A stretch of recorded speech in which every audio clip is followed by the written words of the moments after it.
Our video today is going to be about binomial coefficients. So first of all, notation. N, choose K. So if you tell someone what's a binomial coefficient, you say N choose K, all you've given them is notation. What's the definition of this symbol? So by definition, well, in order to state the definition, first I need to tell you the types of things that I have. So here N and K are both non-negative. They could be 0. But for now, they're non-negative integers. And of course, we'll see later that we can relax that condition on n. But for now, and for this combinatorial definition, we need them both to be non-negative integers. And by definition, this is going to be the number of k element subsets of a generic n element set, which might as well be the positive integers from 1 up to n. So let's do an example. Whenever we're starting with something combinatorial, even something that's ostensibly familiar, we want to start with an example. So suppose n equals 4 and k equals 2. I can think of my set as the set of these 4 dinosaurs. And now what I want to think about is how many different ways could I choose 2 of them. And as I do it, I've picked a nice generically big example that's not so big that I don't want to do the whole thing. And that there's an art to picking the examples of a reasonable size that shows you something, but also isn't so big that you don't want to finish the example. So if we're doing this, we can say, okay, well, how could I go about choosing a set? Okay, and I don't want to start just randomly choosing 2 because I might do the same thing twice, and I want to be systematic. So let's start with the Tyrannosaurus Rex. Suppose he's in my set. So I'm going to think about that. I'm going to start my sets. Maybe I'll start some curly brackets. And remember, they're 2 element sets, so maybe I'll go ahead and finish my curly brackets. And I've decided that my Tyrannosaurus Rex is definitely going to be in my set. Okay, what's my other choice that I can make? Well, I could choose to put the orange guy in there with him, or the green dinosaur could go into the set, or the blue dinosaur could go into the set. And that's it. And that's all the options that I have. So these are the only ways that I could have the Tyrannosaurus Rex. So now let's suppose I didn't pick him. Now I've got these guys. How can I do those? Well, again, let's start some sets here. We want 2 things, so we don't want them to be too large.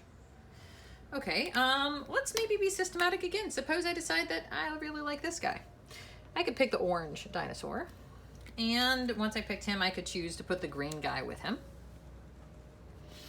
Or, still taking the orange dinosaur, I could choose to put the blue dinosaur in there. Or I could say, okay, I don't actually want to pick that dinosaur at all. What could I do? Well, my options, I've got to pick the green guy and the blue guy, and as soon as I eliminate one of them, I have not enough to make a 2-element set. So that's it. I've systematically generated all of these, and so that I know now that I have no room on my board, but 4 choose 2 is equal to 6. But I know more than that because I've done this example and I've done it carefully and I've done it systematically. I've actually just given myself a recurrence relation. And that's the first way that we're going to come to understand this binomial coefficient.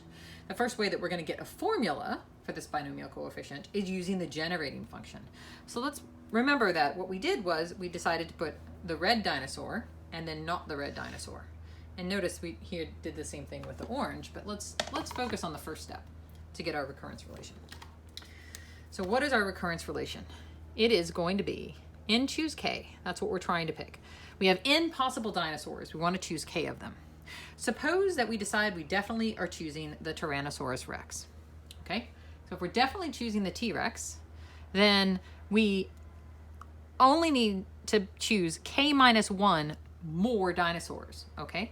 And our total number that we have to choose from is n minus 1 because we've decided not to take we've already decided to take the T-Rex. So he's no longer an option. We need k minus 1 more dinosaurs to complete the set. On the other hand, if we don't take the T-Rex, then we still have n minus 1 dinosaurs from which to choose, and now we need to choose k of them because we've not chosen the Tyrannosaurus Rex. And this is our recurrence relation for the binomial coefficients. Now, of course, we need initial conditions. So suppose, well, take your initial conditions as you like, but you need to know that you have 2 parameters. We're doing an induction on n. here n is getting smaller. So my initial conditions that I need to know something about n, okay? When n equals 0, suppose I have a 0 element set. Well, this one's kind of weird.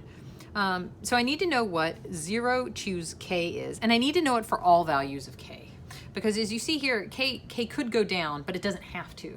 So I need to have my starting point here. So what's 0 choose k? Well, if I have the empty set, okay, then how many ways can I choose the empty set from it? Well, there's one way to choose the empty set. And if I have the empty set and I want to choose a set that's non-empty, I'm out of luck. I cannot do it. So this is if k is greater than 0. Okay, now I've figured out that. If you wanted, you could have done a slightly more intuitive case, which would be the n equals 1. Suppose I have a 1 element set, and then I need to figure out what is 1 choose k. And so again, this one's not so hard. If k equals 0, I'm choosing the empty set. That's allowed. If k equals 1, I'm choosing that one dinosaur that I have, because now, again, my set is this T-Rex. So it's 1 if k equals 0 or 1, and it's 0 if I want to have 2 or more dinosaurs. Okay, so either of these is a perfectly good initial condition. For reasons you might not want to have n equals 0 so that you could start it here, but this is maybe a more elegant solution. So now that we have this, we can do things like put together a formula and prove it by induction. So if our formula, so I'll go ahead and write down what is our formula for n choose k, and I'm going to write it in the way that I really prefer, which is n times n minus 1 times n minus k plus 1. There are k terms on top. The numbers are descending. They're getting smaller.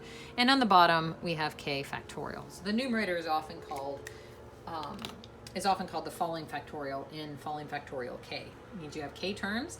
And when you write it in this way, n no longer needs to be an integer. Of course, the way that I've set this up, I'm really using the definition here uses the fact that n is an integer, but you can extend this to n being any real or even complex number if you like using this formula. So now we can prove this by induction. So we can prove this by induction on n.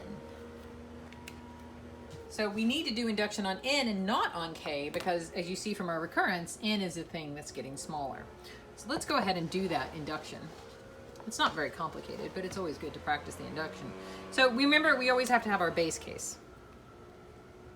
So the base case, this is the case where, if you like, n equals 0. Okay, so what does this formula say? It's going to be the empty product divided by 0 factorial. So that is going to be 0 choose k is equal to, well, it's only the empty product. It's only the empty product if k equals 0, if you have no terms. So it equals 1 divided by 0 factorial for k equals 0, because then we have the empty product on the numerator, and 0 choose k is equal to 0 otherwise, because we can't have the descending numbers there. Will drop out. So that works out. And if you like, again, you could make your base case n equals 1 if that's more intuitive. So now induction, we're going to assume the result for n minus 1, take n that's at least 1, and we'll use this recurrence relation.